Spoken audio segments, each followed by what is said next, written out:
əsas investisiya layihələrimizin istiqamətləri Qarabağ və Şərqi Zəngəzurdur.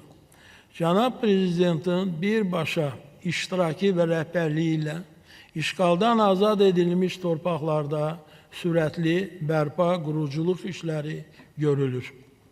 Ümumilikdə 2020-ci ildən bəri 2026-cı ildə daxil olmaqla işğaldan azad olunmuş ərazilərin bərpasına büdcədən 25 milyard manatdan çox vəsait ayrılmışdı.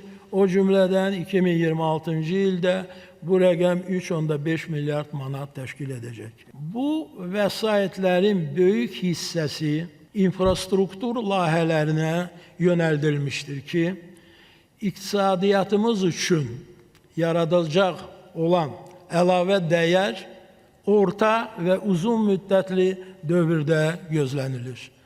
Bunları nəzərə almalıyıq.